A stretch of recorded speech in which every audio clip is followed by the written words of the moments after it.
Hello, it is 6 p.m. in Tokyo. It's 11 a.m. in Misrata. I'm Monita Rajpal. And I'm Zain Verji. You're watching World One live from London. Also ahead, casualties of war, the fighting in Misrata claiming the lives of foreign journalists along with dozens of Libyans. Japan has made it illegal to enter the exclusion zone near the Fukushima nuclear plant. The power station has been leaking radioactive material since the earthquake and tsunami on March 11th. Within days, the area for 20 kilometers around the plant was evacuated. But authorities say some people have moved back in and others have been collecting possessions from their homes. Now, one member of each household will be allowed in for 2 hours to get their things. The government says the crackdown is needed for public safety.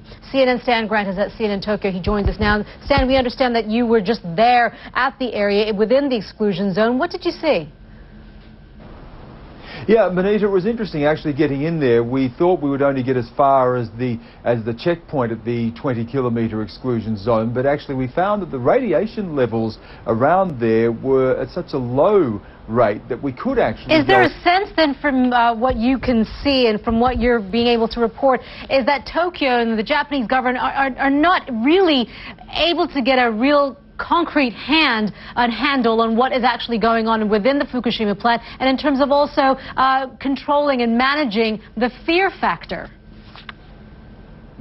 You know, the fear factor is really crucial. It's a good question, that one, because everyone that we've spoken to, and I spoke to another gentleman yesterday, a man only in his 30s, who was the lone resident that I saw in the area. We want to take a look now at some of the views on this published in the papers. The International Herald Tribune's headline, "The will but not the means to fight a war." The paper says to watch Libyan rebels head to battle is to watch young men calling for freedom step toward a bloody mismatch and often their deaths. To arm them, though, is to assume other risks, many of which may emerge only in future years.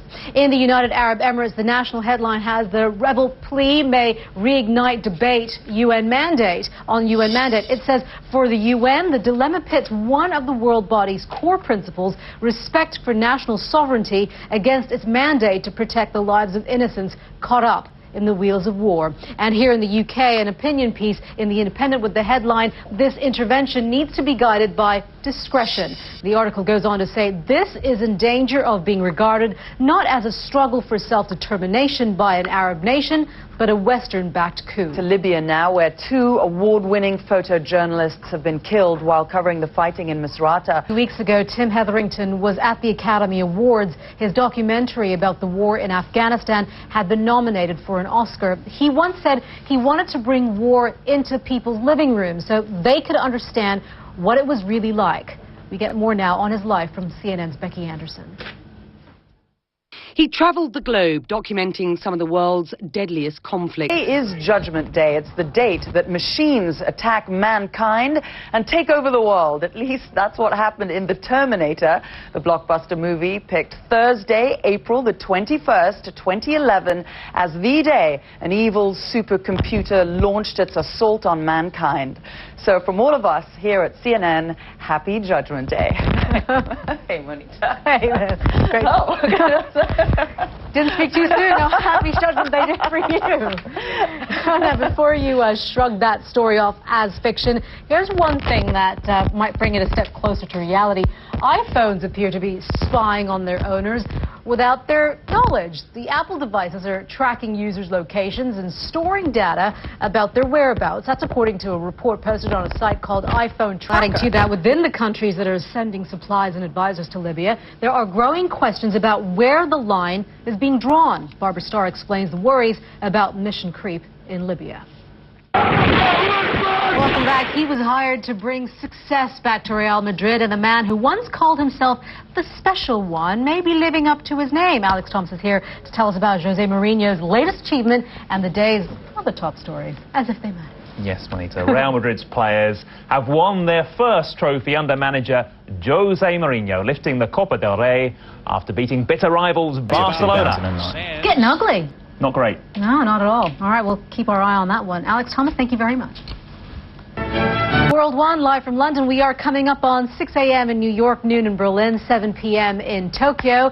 It is Her Majesty the Queen's 85th birthday today, but for those of you in Britain, you'll have to wait a few more weeks to celebrate it. That's because Queen Elizabeth II celebrates privately today with a national celebration on Saturday, June 11th. So why is the Queen's birthday celebrated twice a year? Well, let's go to our resident expert, Max Foster, who's at Westminster Abbey, where the Queen's traditional Maundy service will be held today. Max. Yeah, the two birthday thing goes back so far, doesn't it? I guess that everyone's getting really excited about it. I guess just when you start to hear those bells tolling, you start to get a sense and the feel of what's to come over the next week. But also, this is a huge deal for the church in itself, and it's not just that this is a wedding that's taking place, the royal family wedding, but it's a huge PR campaign as well for the church, isn't it? Well, it is really, because marriage rates have actually fallen at their lowest rates for more than 100 years in this country. Look forward to seeing Her Majesty there today. Max Foster there at Westminster Abbey. Thank you very much for that. I love the sound of those bells tolling. Now, just some quick facts on Queen Elizabeth II. She was born on April 21st, 1926, the eldest daughter of King George VI and his wife Elizabeth. Her Majesty has a keen interest in horses. She began horseback riding at just the tender age of 4. At 58 years and counting, hers is the third longest reign of a British monarch. She has been married to Prince Philip, the Duke of Edinburgh, for 63 years. They have 4 children and 8 grandchildren, and saying she looks fabulous. She Happy birthday, Your Majesty. You're watching World One, live from London. I'm Zane Virgin. I'm Monita Rajpal. Thank you for watching CNN.